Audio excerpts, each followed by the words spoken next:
Welcome to the part 2. So let's continue where we finished last time. So now you have learned all about the character types, why the bonuses are important for them, and how to strategize around recruitment.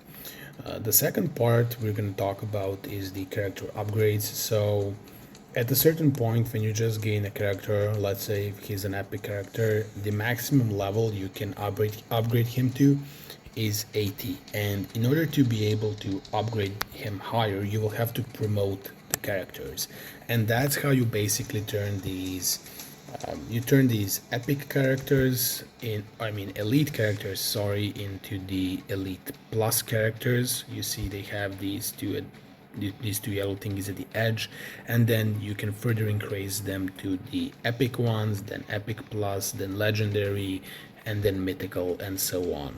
So let's talk about the promotion system, and how it basically works. So generally, when you have blue characters, in order to upgrade blue characters, you will have to have this two.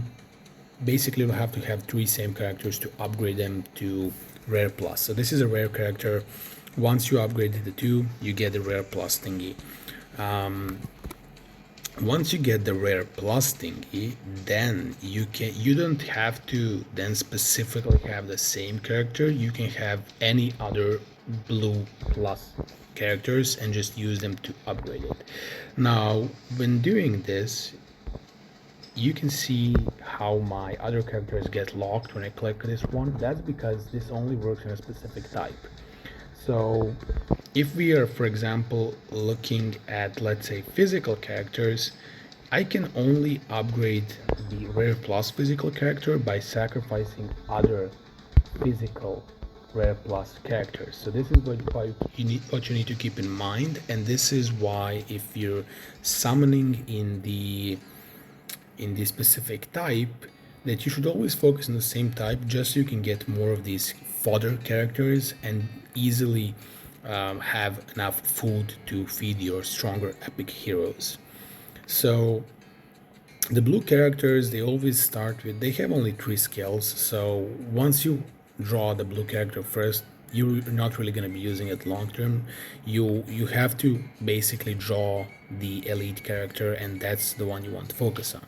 So once you have basically upgraded the rare plus to with another 2 rare plus characters, then you get the elite character, which is the purple one.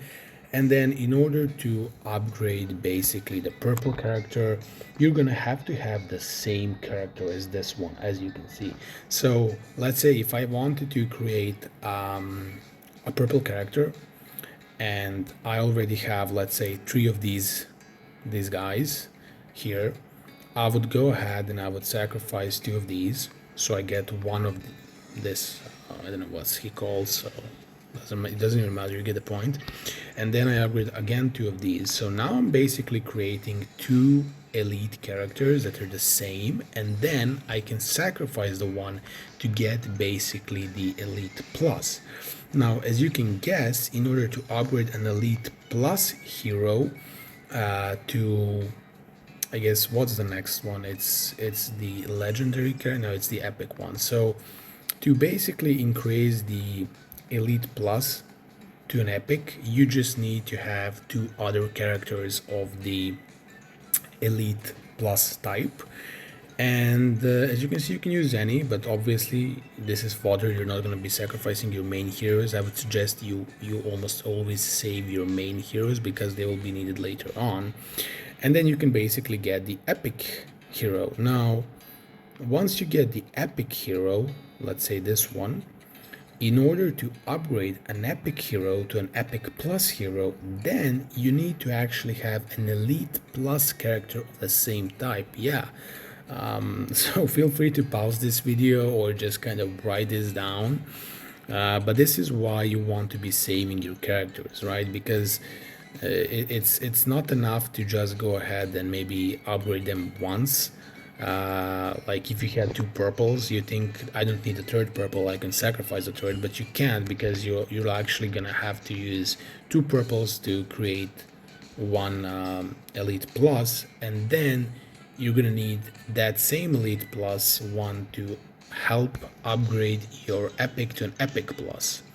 So when you have an epic plus character, then you can sacrifice any other epic plus character, but for that you're gonna need to choose an epic plus hero from the same type. So this is why I'm saying if you're gonna be when you're just starting the game, you should definitely focus as much as possible on just having the characters of the same type, or at least recruiting them initially, so you have enough fodder material. So this is what applies to these characters, and then once you upgrade the once you upgrade basically this elite plus, you get the legendary, and then for the legendary you're again gonna be sacrificing this, and I don't think I have a legendary plus of the normal type, but basically you get the idea. You need to save your heroes and really pick them wisely. For example, I wouldn't really sacrifice any of these two just because I might be using them in the future. Obviously, if I really decided I don't need them and I'm not never gonna use them, then I could do it, but usually they do come in handy at certain points in the game, so just be mindful of that.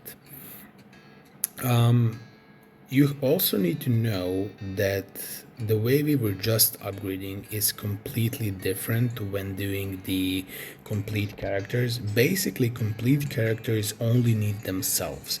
So, for example, once I upgrade this Suryu guy with himself, I would get an Elite Plus, but then to upgrade an Elite Plus, I would just be using Suryu. So there is no fodder for the complete characters. You will not be having these blue characters in the complete ones, so let that not confuse you. You basically have to draw just as much of the same hero as you can. It is easier actually than this because you have a lot less steps, and it's a lot straightforward, and even when upgrading higher characters, they're basically using only one of themselves, so this just comes down to spamming them. As you can see, even my mythical character only needs the Elite Plus character here, so it's kind of simple. You just need to draw a lot of them. So yeah, keep that in mind and don't get confused about that. Old world characters basically function similar to the complete characters. They need themselves for evolution, but when drawing them the first time, they already start as epic. So when drawing the old world characters, you're not going to be getting them in the purple edition elite the same way you would be getting these guys. You get them immediately as an epic, and then to upgrade them, you always need more of the same character. So don't be saving the fodder and the blue ones for the complete and old world characters because you won't be using them. You will only be using them on the specific types, and remember that the promotions are very type limited, so keep that in mind. Also, in order to increase your character levels, you will have to be promoting your characters. So when starting the game, there is this thing called Battle Will. So what this basically does is it takes 5 of your highest hero levels, and then you can place more heroes here on the left, and they will be basically adjusted to that level.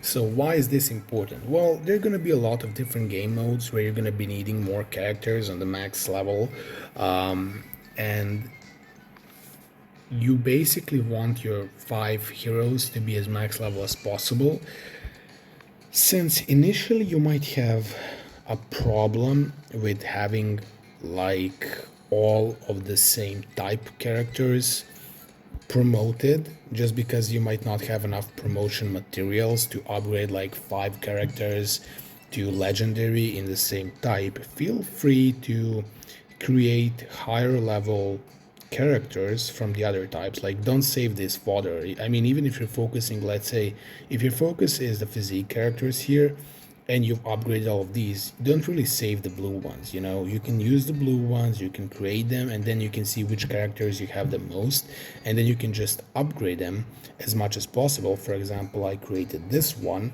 and then what this does is it unlocks the ability to level up this hero to higher levels, and then you can basically use them as the main source for the Battleville, right? The heroes here don't have to be the same type, and basically that's gonna help you increase your highest level as soon as possible. So yeah, I guess that's all you have to know for the character promoting at this point in game. It's not really that complex. It really just depends on you drawing the characters, and if you know if you're also still confused why you would be doing this, well, the more you upgrade them, they get, you know, base stat upgrades, so they become stronger, and also the higher the level of their promotion, they start unlocking other stuff, such as the chips. You know, for example, if he's not a mythical rank, you can't use these chips, and chips are massive power boosts, so that's why you want to upgrade them. Then also you unlock talents by increasing their levels. Machine core isn't locked to the character promotion level, nor is the gear, nor is the limit breakthrough, but these three things are the spirit hall, talent, and potential chips. So that's why you do need to focus on your main characters. You might think, well, maybe I can upgrade them all for the Battleville. Yeah, sure, you can. And I can show you that. For example, I do have this character level 180, but I can't use talents or spirit hall for him, or the three chips. He only has one because he's not on the promotion level. So promotion levels aren't only related to levels, they're also related to specific power boosters for heroes, so they're very important, and use them wisely. Use the fodder and the resources wisely on the heroes that matter the most initially, and then plan to it. So that's my basic guide on hero promotion. I might just want to add a recycle. Once you draw the heroes, you have this option to retire heroes. All the green heroes you're going to be retiring. You're not going to be promoting any green heroes. I'm not sure if I have any at the moment. I don't think I have. I don't. But if you ever get green heroes, you will just be basically recycling them. I think it's retirement here, and then you get some points where you can spend them in the shop here and basically buy some cool stuff for them. So that's all about character promotion.